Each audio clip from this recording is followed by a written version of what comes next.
नमस्कार। आप सुन रहे हैं उपन्यास चंद्रकांता का भाग 5वां। अब तक आपने जाना कि तेज सिंह राज का दीवान हरदयाल सिंह बनकर महाराजा के सामने वो सब बातें रखता है जिससे कि महाराजा को ये मालूम हो जाता है कि क्रूर सिंह विजयगढ़ पर हमला करने वाला है। और तेज सिंह यानी कि हरदयाल सिंह महाराज को ये समझाता है कि हमारे राज्य में कोई भी चालाक इंसान या उनके जैसे अय्यार नहीं बचे हैं, तो आपको तेज सिंह को बुला लेना चाहिए मदद के लिए। तो क्या तेज सिंह की कार्रवाइयां विजयगढ़ को बचा पाएंगी? जानने के लिए सुनते हैं उपन्यास के इस भाग को मेरे साथ, यानी आपकी अपनी नीति के साथ। नौगढ़ और विजयगढ़ का राज पहाड़ी है। जंगल भी बहुत भारी और घना है। नदियां चंद्रप्रभा और कर्मनाशा घूमती हुई इन पहाड़ों पर बहती हैं। जाबूजा, खो और दर्जे पहाड़ों में बड़े खूबसूरत कुदरती बने हुए हैं। पेड़ों में साखू, तेन, विजयसार, सनई, कोरया, गो, खाजा, प्यार, चिगना, आसन आदि के पेड़ हैं। इसके अलावा पारिजात के पेड़ भी हैं। मील मील भर इधर उधर जाइए तो घने जंगल में फंस जाइएगा। कहीं रास्ता ना मालूम होगा कि कहाँ से आए और किधर जाएंगे। बरसात के मौसम में तो ऐसे भी कैफियत रहती है। कोस भर जाइए, रास्ते में 10 नाले मिलेंगे। जंगली जानवरों में बारहसिंघा, चीता, भालू, तेंदुआ, चिकारा, लंगूर, बंदर वगैरह के अलावा कभी कभी शेर भी दिखाई देते हैं, मगर बरसात में नहीं, क्योंकि नदी नालों में पानी ज्यादा हो जाने से उनके रहने की जगह खराब हो जाती है और तब वे ऊंची पहाड़ियों पर चले जाते हैं। इन पहाड़ों पर हिरन नहीं होते, मगर पहाड़ के नीचे बहुत से दिख पड़ते हैं। परिंदों में तीतर, बटेर आदि की अपेक्षा मोर ज्यादा होते हैं। गरज की ये सुहावने पहाड़ अभी तक लिखे मुताबिक मौजूद हैं और हर तरह से देखने के काबिल हैं। उन अय्यारों ने जो चिनारगढ़ से क्रूर और नाजिम के संग आए थे, शहर में ना आकर इसी दिलचस्प जंगल में मैं क्रूर के अपना डेरा जमाया और आपस में ये राय हो गई कि सब अलग अलग जाकर अयारी करे तथा जब जरूरत हो जंगल जफील बाजा कर इकट्ठे हो जाएं। बद्रीनाथ ने जो इन अयारों में सबसे ज्यादा चालाक और होशियार था, ये राय निकाली कि एक दफा सब कोई अलग अलग भेष बदलकर शहर में घुस दरबार और महल के सब आदमियों तथा लौंडियों, बल्कि रानी तक को देख के पहचान आए तथा चाल चलन तजबीज कर नाम भी याद कर ले, जिससे वक्त पर अयारी करने के लिए सूरत बदलने और बातचीत करने में फर्क ना पड़े। इस राय को सभी ने पसंद किया।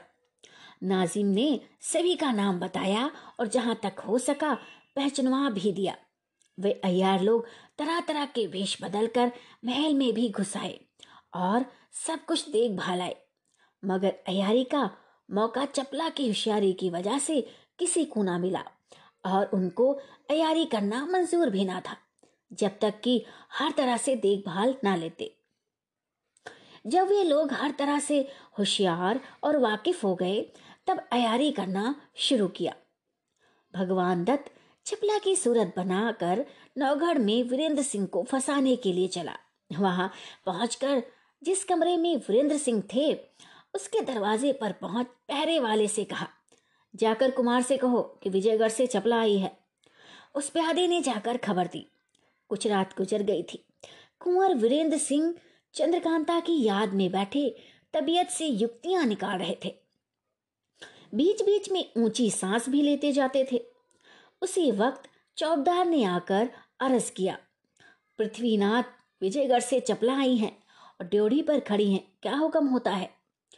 कुमार चपला का नाम सुनते ही चौंक उठे और खुश होकर बोले, उसे जल्दी अंदर लाओ।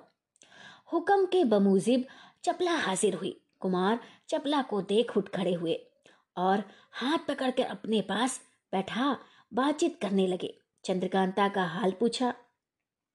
चपला ने कहा, अच्छी हैं, सिवाय आपकी याद के और किसी तरह की तकलीफ नहीं है। हमेशा कह करती हैं कि बड़े बेमुरव्वत है, कभी खबर भी नहीं लेते कि जीती हैं या मर गई। आज घबरा कर मुझको भेजा है और ये 2 नाशपतियां अपने हाथ से छील काट कर आपके वास्ते भेजी हैं। तथा अपने सिर की कसम दी है कि इन्हें जरूर खाइएगा। वीरेंद्र सिंह चपला की बातें सुन बहुत खुश हुए। चंद्रकांता का इश्क पूरे दर्जे पर था। धोखे में आ गए, भले बुरे की कुछ तमीज न रही। चंद्रकांता की कसम कैसे टालते। झट नाशपति का टुकड़ा उठा लिया और मुंह से लगाया ही था कि सामने से आते हुए तेज सिंह दिखाई पड़े। तेज सिंह ने देखा कि वीरेंद्र सिंह बैठे हैं। देखते ही आग हो गए। ललकार कर बोले, खबरदार मुंह में मत डालना। इतना सुनते ही वीरेंद्र सिंह रुक गए और बोले, क्यों, क्या है? तेज सिंह ने कहा, मैं जाती बार 1000 बार समझा गया, अपना सिर मार गया, मगर आपको ख्याल ना हुआ। कभी आगे भी चपला यहाँ आई थी, आपने क्या खाक पहचाना कि यह चपला है या कोई अयार है? बस सामने रंडी को देख मीठी मीठी बातें सुन मजे में आ गए। तेज सिंह की घुड़की सुन वीरेंद्र सिंह तो शर्मा गए और चपला के मुंह की तरफ देखने लगे, मगर नकली चपला से रहा न गया। फंस तो चुकी ही थी। झट खंजर निकालकर तेज सिंह की तरफ दौड़ी। वीरेंद्र सिंह भी जान गए कि यह अयार है और उसको खंजर ले तेज सिंह पर दौड़ते देख लपक कर हाथ से उसकी कलाई पकड़ी जिसमें खंजर था। दूसरा हाथ कमर में डाल उठा लिया और सिर से ऊंचा करना चाहते थे कि फेंके जिससे हड्डी पसली सब चूर हो जाए। तेज सिंह ने आवाज से, हाँ हाँ, पटकना मत, मर जाएगा। अयार लोगों का काम ही यही है, छोड़ दो, मेरे हवाले करो। ये सुन कुमार ने धीरे से जमीन पर पटक मुश्के बांध तेज सिंह के हवाले किया। तेज सिंह ने जबरदस्ती उसके नाक में दवा ठूंस बेहोश किया और गठरी में बांध किनारे रख बातें करने लगे। तेज सिंह ने कुमार को समझाया और कहा, देखिए जो हो गया सो हो गया, मगर अब धोखा मत खाइए। कुमार बहुत शर्मिंदा थे। इसका कुछ जवाब ना दे विजयगढ़ का हाल पूछने लगे। तेज सिंह ने सब खुलासा ब्यौरा कहा और चिट्ठी भी दिखाई जो महाराज जयसिंह ने राजा सुरेंद्र सिंह के नाम लिखी थी। कुमार ये सब सुन और चिट्ठी देख उछल पड़े। मारे खुशी के तेज सिंह को गले से लगा लिया और बोले, अब जो कुछ करना हो जल्दी कर डालो। तेज सिंह ने कहा, हाँ देखो सब कुछ हो जाता है, घबराओ मत। इसी तरह दोनों को बातें करते तमाम रात गुजर गई। सवेरा होने ही वाला था जब तेज सिंह उस अयार की गठरी पीठ पर लादे उसी तहखाने को रवाना हुए जिसमें अहमद को कैद कराए थे। तहखाने का दरवाजा खोल अंदर गए। टहलते टहलते चश्मे के पास जा निकले। देखा कि अहमद नहर के किनारे सोया है।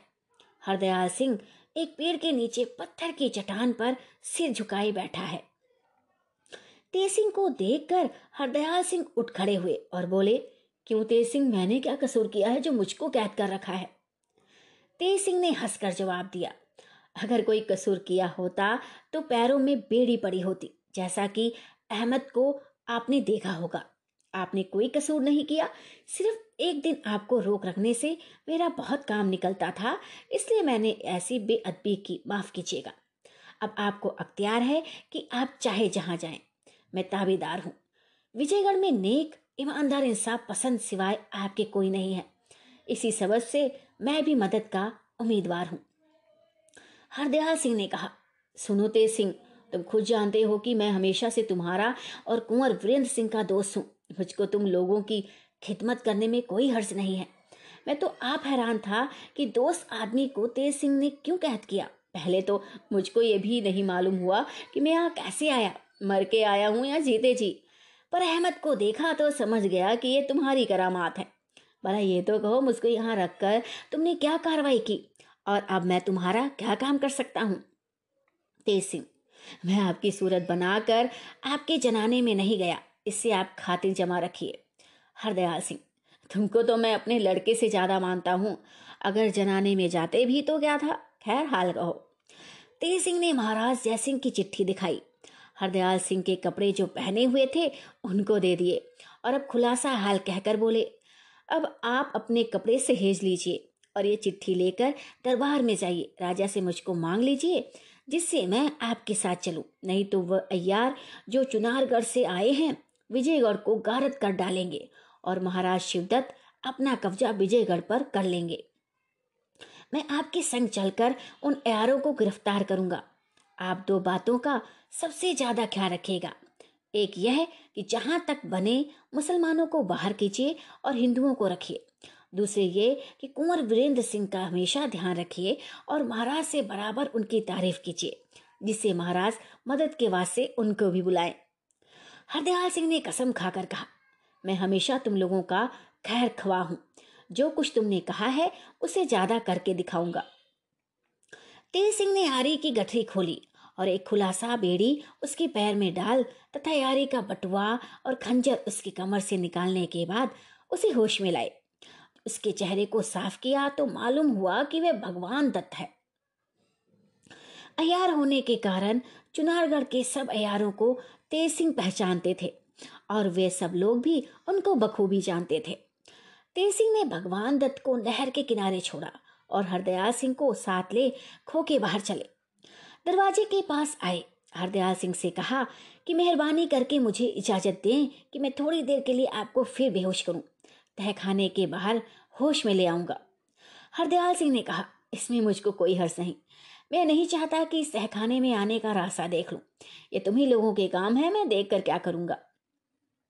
तेज सिंह हरदयाल सिंह को बेहोश करके बाहर लाए और होश में लाकर बोले, अब आप कपड़े पहन लीजिए और मेरे साथ चलिए। उन्होंने वैसा ही किया। शहर में आकर तेज सिंह के कहे मुताबिक हरदयाल सिंह अलग होकर अकेले राजा सुरेंद्र सिंह के दरबार में गए। राजा ने उनकी बड़ी खातिर की और हाल पूछा। उन्होंने बहुत कुछ कहने के बाद महाराज जयसिंह की चिट्ठी दी, जिसको राजा ने इज्जत के साथ लेकर अपने वजीर जीत सिंह को पढ़ने के लिए दिया। जीत सिंह ने जोर से खत पढ़ा। राजा सुरेंद्र सिंह चिट्ठी पढ़कर बहुत खुश हुए और हरदयाल सिंह की तरफ देखकर बोले, मेरा राज्य महाराज जयसिंह का है, जिसे चाहे बुला ले, मुझे कुछ हर्ज नहीं। तेज सिंह आपके साथ जाएगा। ये कहे अपने वजीर जीत सिंह और हरदयाल सिंह की मेहमानदारी का हुक्म दिया और दरबार बर्खास्त किया। दीवान हरदयाल सिंह की मेहमानदारी 3 दिन तक बहुत अच्छी तरह से की गई, जिससे वह बहुत खुश हुए। चौथे दिन दीवान साहब ने राजा से रुखसत मांगी। राजा बहुत कुछ दौलत जवाहरात से उनकी विदाई की और तेज सिंह को बुला समझा बुझा कर दीवान साहब के संग किया। बड़े साज सामान के साथ ये दोनों विजयगढ़ पहुंचे और शाम को दरबार में महाराज के पास हाजिर हुए। हरदयाल सिंह ने महाराज की चिट्ठी का जवाब दिया और सब हाल कह सुरेंद्र सिंह की बड़ी तारीफ की, जिससे महाराज बहुत खुश हुए और तेज सिंह को उसी वक्त खिला देकर हरदयाल सिंह को हुक्म दिया, इनके रहने के लिए मकान का बंदोबस्त कर दो और इनकी खातिरदारी और मेहमानदारी का बोझ अपने ऊपर समझो। दरबार उठने पर दीवान साहब तेज सिंह को साथ ले विदा हुए और एक बहुत अच्छे कमरे में डेरा दिलवाया। नौकर और पहले वाले तथा प्यादों का भी बहुत अच्छा इंतजाम कर दिया, जो सब हिंदू थे। दूसरे दिन तेज सिंह महाराज के दरबार में हाजिर हुए। दीवान हरदयाल सिंह के बगल में एक कुर्सी उनके वास्ते मुकर्रर की गई। हम पहले सुना चुके हैं कि महाराज शिवदत्त के यहाँ जितने यार हैं सभी को तेज सिंह पहचानते हैं। अब तेज सिंह को यह जानने की फिक्र हुई कि उनमें से कौन कौन चार आए हैं, इसलिए दूसरे दिन शाम के वक्त उन्होंने अपनी सूरत भगवान दत्त की बनाई, जिसको तहखाने में बंद कर आए थे, और शहर से निकल जंगल में इधर उधर घूमने लगे, पर कहीं कुछ पता न लगा। बरसात का दिन आ चुका था। रात अंधेरी और बदली छाई थी। आखिर तेज सिंह ने टीले पर खड़े होकर जफील बजाई। थोड़ी देर में तीनों अय्यार मैं पंडित जगन्नाथ जोशी के उसी जगह पहुंचे और भगवान दत्त को खड़े देखकर बोले, क्यों जी, तुम नौगढ़ गए थे ना, क्या किया, खाली क्यों चले आए? तेज सिंह ने सभी को पहचानने के बाद जवाब दिया, वहां तेज सिंह की बदौलत कोई कार्रवाई न चली। तुम लोगों में से कोई एक आदमी मेरे साथ चले तो काम बने। पन्ना, अच्छा, कल हम तुम्हारे साथ चलेंगे आज चलो महल में कोई कार्रवाई करें। तेज सिंह, अच्छा चलो, मगर मुझको इस वक्त भूख बड़े जोर की लगी है, कुछ खा लूं तो काम में जी लगे। तुम लोगों के पास कुछ हो तो लाओ। जगन्नाथ, पास में तो जो कुछ है बेहोशी मिला है, बाजार से जाकर कुछ लाओ तो सब कोई खा पीकर छुट्टी करे। भगवान, अच्छा एक आदमी मेरे साथ चलो। पन्ना लाल साथ हुए, दोनों शहर की तरफ चले।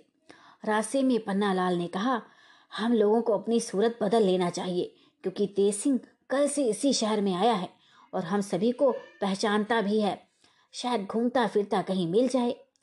भगवान दत्त ने यह सोचकर कि सूरत बदलेंगे तो रोगन लगाते वक्त शायद ये पहचान ले, जवाब दिया, कोई जरूरी नहीं कौन रात को मिलता है।